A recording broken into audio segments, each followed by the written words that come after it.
Safe रहेंगे, इस नारे को किस तरह देखते हैं? नहीं, सबसे पहले तो मैं भाई के लिए तारीफ करना चाहूँगा। भाई ने कश्मीर फाइल्स मूवी बहुत अच्छे से देखी है और इसके बाद केरला स्टोरी भी बहुत अच्छे से देखी है। हम उस दौर में जी रहे हैं जब ड्रामे को देख के हमारी आंखों में आंसू आ जाते हैं और वास्तविकता को देखकर हम कहते हैं ड्रामा चल रहा है। हम उस दौर में जी रहे हैं। आज की बेरोजगारी इस वक्त इस व्यक्ति को नहीं दिख रही।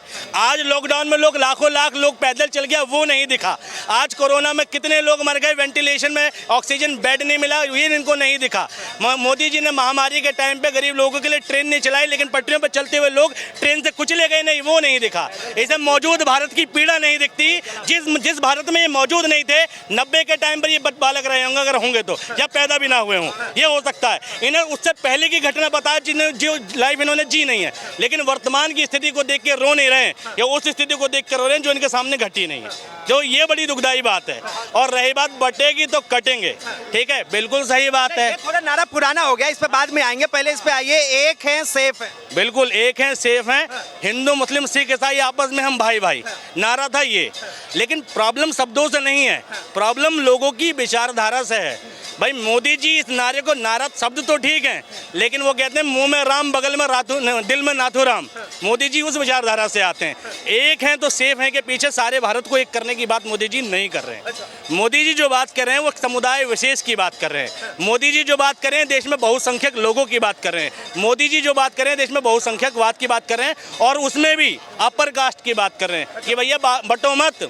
मैं कह रहा हूँ मोदी जी ने ये क्यों नहीं कहा कि हिंदू मुस्लिम सिख ईसाई आपस में हम भाई भाई, क्यों नहीं कहा? बहराइच जैसा दंगा हो गया, हमारे देश का प्रधानमंत्री किसी के जन्मदिन पर ट्वीट कर देता है वे जन्मदिन मुबारक हो, लेकिन बहराइच जैसा दंगा हो गया, ट्वीट नहीं आता कि देश में बहराइच के लोग हिंदू मुसलमान ना करें, हम भाईचारा कायम रखें, हम आपसी इस देश के नागरिक हैं और सबसे पहले इस देश के नागरिक हैं। भाई भाईचारा को कायम रखें, कोई आपस में भेदभाव ना करे। मोदी जी, योगी जी ऐसी कोई अपील नहीं करते हैं। मोदी जी झारखंड में भाषण देते वक्त उन्होंने साफ तौर पे कहा था कि आखिर कैसे आपने देखा होगा कि हिंदू आस्था पर ये लोग चोट पहुंचाते हैं, कैसे ये आपकी बेटियों को लेके चले जाते हैं, कैसे आपकी ये रोटी छीन लेते हैं। मैं 2014 के मोदी जी को देख रहा हूँ। जिस व्यक्ति ने कहा था बहुत हुई महंगाई की मार, अब की बार मोदी सरकार। जिस व्यक्ति ने कहा था भाई बेरोजगारी की मार, अब की बार मोदी सरकार। जिस व्यक्ति ने कहा था मेक इन इंडिया बनाएंगे, जिस व्यक्ति ने कहा था 100 स्मार्ट सिटी बनाएंगे, जिस व्यक्ति ने कहा था घर घर शौचालय पहुंचाएंगे, जिस व्यक्ति ने कहा था घर घर सिलेंडर पहुंचाएंगे, जिस व्यक्ति ने कहा था कि देश में भैया जो जीडीपी है उसको तीसरे नंबर पे पहुंचाएंगे, जिसने कहा था भाई देश में जो है भाई बेरोजगारी को बिल्कुल जड़ से खत्म कर देंगे, हर साल जो है 2 करोड़ रोजगार देंगे। आज मोदी जी के इतने काम के बावजूद देश के प्रधानमंत्री की इतनी हैसियत नहीं है जो ये कह सके कि मैंने काम किया है तो वोट दो। दिल्ली में 70 विधानसभा 70 सीटों का एक मुख्यमंत्री है जिसका क्राइटेरिया भी बहुत लिमिटेड है। स्कूल हॉस्पिटल जैसा काम वो करता है, ठीक है, बिजली पानी जैसी सुविधा बस उसके अंडर है, पुलिस उसके अधीन नहीं है। उसके बावजूद उस मुख्यमंत्री की इतनी हैसियत है जो छाती ठोक के कहता है कि अगर मैंने काम किया हो तो वोट दो और काम नहीं किया हो तो वो वोट मत दो। लेकिन देश का प्रधानमंत्री जो देश का सुप्रीम लीडर है, सारी पावर उसके हाथ में, सारी सत्ता उसके हाथ में, पुलिस उसके हाथ में, मिलिट्री उसके हाथ में, ईडी उसके हाथ में, सीबीआई उसके हाथ में, मीडिया उसके हाथ में, ठीक है, और विपक्ष के कई नेता भी बीजेपी में, ठीक है, भ्रष्टाचारी नेता भी। इसके बावजूद नरेंद्र मोदी की हैसियत और औकात इतनी नहीं है कि वो कहता है कि मैंने काम किया हो तो वोट दो। थोड़ा सा शब्दों का प्रयोग सही कीजिए। ठीक है, नरेंद्र मोदी ये तक नहीं कह पा रहे कि भाई मैंने काम किया हो तो वोट दो। क्यों करना पड़ रहा है देश के प्रधानमंत्री को हिंदू मुसलमान? एक सवाल आपने बहुत अच्छी बात कही, प्रधानमंत्री ने काम नहीं किया, तो आखिर तीसरी बार बीजेपी एनडीए की सरकार इस देश के लोगों ने क्यों बनाई? अंग्रेजों ने भारत पर 200 साल राज किया था, पता है आपको? भारत पर राज करना और भारतीयों के दिलों पर राज करने में फर्क होता है, ठीक है। जबरन सत्ता तो कहीं बना ली जाती है। भाई 19 लाख ईवीएम गायब है, पता नहीं है, ठीक है। जगह जगह भाई इलेक्शन के टाइम पे घोटाले की खबरें आती हैं। 2014 से पहले इलेक्शन में चुनाव आयोग पर कोई शिकायत नहीं जाती थी, चुनाव आयोग कटघरे में नहीं खड़ा होता था, कोई बात नहीं करता था ऐसी। लेकिन 14 के बाद मोदी जी ने ऐसा क्या किया कि वे लोग शक करने लगे कि ईवीएम में घोटाला है। 2014 के बाद मोदी जी ने ऐसा क्या किया कि लोग भाई चुनाव आयोग पर सवाल उठा रहे हैं। तो सरकार तो हुक से या क्रुक से मोदी जी बना लेंगे, लेकिन भारतीयों पर राज करने की बात है, भारतीयों के दिलों पर राज करने की बात है। आज तक भी मैं कह रहा हूं कि इस देश की जनता मोदी जी को स्वीकार नहीं कर पाई है। 10-20% अंधभक्तों को छोड़ दो तो, ठीक है, देश की 80% जनता आज भी मोदी से परेशान है। भले ही नरेंद्र मोदी तीसरी बार प्रधानमंत्री बन गए हों, लेकिन लोगों के दिल में टीस यही है कि बन कैसा गया साल। देखिए, एक रहेंगे सेफ रहेगा नारा जो तरह हरियाणा के अंदर चला था, बटोगे बटोगे, ये मास्टर स्ट्रोक था बीजेपी का। अब उसी तरह का ये वाला नारा जो है, अब क्या लग रहा है आपको कि झारखंड में बीजेपी के लिए बिल्कुल सही साबित? मुझे एक बात समझ नहीं आती, 2014 से पहले ये नारा किसी ने दिया क्यों नहीं? क्यों नहीं दिया? क्योंकि इससे पहले बटे हुए नहीं थे। मोदी जी के 10 साल के शासन की उपलब्धि है कि हम बट गए। मोदी जी को खुद पता है और मोदी जी कह रहे हैं मत बटो। यानी मोदी जी अपने ही शासन व्यवस्था की बात कर रहे हैं कि 10 साल में हमने ये व्यवस्था दी है कि तो हिंदू और मुसलमान आपस में बट चुके हैं, इसलिए बटोगे तो कटोगे नहीं। और अगर ये इससे बचना है तो दूसरी सरकारों को वोट दे दो, मोदी जी को मत दो। बटोगे तो कटोगे, बात सच है। लेकिन मोदी जी की जो मंशा है ना, वो हिंदू मुसलमान को एक करने की मंशा नहीं है। बांग्लादेश में मुसलमान नहीं बटे, ठीक, वो एक है, और दूसरे जो अल्पसंख्यक है वहाँ के वो कट गए, यानी हिंदू कट गए। भारत में बहुसंख्यक इस देश के हिंदू हैं और अल्पसंख्यक मुसलमान हैं, तो किसको यूनाइट करने की बात कर रहे हैं? बहुसंख्यक को। बटोगे तो कटोगे से आशय क्या है? तुम बांग्लादेश देना चाहते हो भारत को, तुम बांग्लादेश देश में दंगा देना चाहते हो, तुम देश में रिजाइन सरकार देना चाहते हो, यही तो मंशा है। अगर तुम्हारी मंशा गलत नहीं है तो तुम एक तिरंगे के नीचे क्यों नहीं लाते इस देश के लोगों को? तुम जनगण मन में क्यों नहीं लाते इस देश के लोगों को?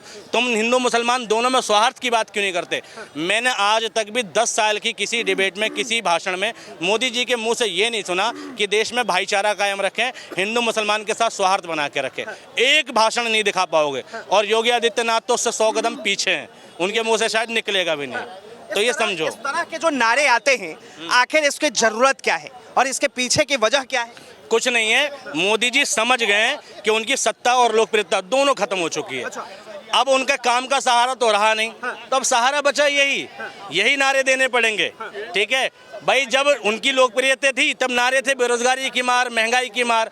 अब लोकप्रियता खत्म, मोदी जी का टाइम गया, तो मोदी जी सोच रहे हैं जाते जाते भी। मैंने एक कहानी सुनी थी, एक नकारा आदमी जो होता है जब मर जाता है ना, जीते जी तो तकलीफ देता ही है, मरने के बाद भी तकलीफ देता है। वो छोटी सी कहानी थी। वो कहानी ऐसी थी कि एक गांव में एक बहुत नकारा आदमी था, पूरा गांव परेशान था, बहुत परेशान था। तो लोग सोचते थे मर जाए, और वो मर गया।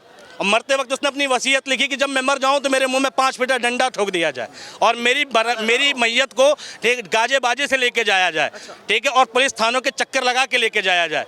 और लेके गया, जब कफन 5 फुट ऊपर देखा पुलिस वाले ने, तो कहा किसकी मैयत है दिखाओ, तो देखा कि मुंह में डंडा है। तो भाई उसके बाद पुलिस वाले ने कहा ये मरा नहीं, तुमने मारा है। सारे गांव में जितने लोग मैयत में शामिल सबको जेल हो गई। से जाने के बाद भी परेशान करेंगे। मोदी जी ने वो शासन दिया है कि लोगों के मन में जो जहर बो के गए हैं ना, ये अगले 20 सालों तक निकालेगी कांग्रेस, तब निकलेगा। एक बात बताइए, प्रधानमंत्री कहते हैं कि कांग्रेस कहीं ना कहीं जातिवाद की राजनीति करती है और हम सबको एक करने की राजनीति करते हैं, तो दिक्कत क्या है, तकलीफ क्या है? मोदी जी के एक करने में बहराइच का दंगा हो जाता है। मोदी जी के एक करने में हाथरस में कांड होता है और एक समाज के खिलाफ पंचायत होती है। ठाकुर समाज पंचायत करता है दलितों के खिलाफ। मोदी जी के शासन में नोएडा में एक त्यागी समाज का व्यक्ति एक महिला को अभद्र टिप्पणी करता है और उस त्यागी समाज के लोग उसके समर्थन में आते हैं कि गलत सही नहीं जानते। मोदी जी की उपलब्धियां हैं। मोदी जी के शासन में पेशाब कांड हो जाता है। किस एकता की बात कर रहे हो तुम? सबसे ज्यादा हिंदू मुसलमान के दंगे जो रिपोर्ट हुए, छुटपुट घटना जो रिपोर्ट हुई है, वो मोदी जी के 2014 के बाद रिपोर्ट हुई है। मोदी जी के शासन में भाई पहलू खान मर जाता है, इखलाक अहमद मर जाता है, ठीक है, हरियाणा में नू का दंगा हो जाता है, कन्हैया लाल भी मर जाता है, ठीक है, बिल्कुल कन्हैया लाल भी मर जाता है, ठीक है। नू में अतीक अहमद नहीं ना, बिल्कुल नहीं, अतीक अहमद नहीं, ठीक है। देखो ये बिल्कुल नहीं, मैं कभी सपोर्ट नहीं कर सकता अतीक अहमद का, ठीक। नू का दंगा हो जाता है, ठीक है। मोदी जी की व्यवस्था इतनी जानदार व्यवस्था है कि इतने दंगे हो जाते हैं। भाई मोदी जी अगर वास्तव में इस देश में व्यवस्था ठीक दे रहे हैं, हिंदू मुसलमान की व्यवस्था को ठीक कर रहे हैं, क्यों रिपोर्ट हो रही है हिंदू मुसलमान की घटना चटपट जगह?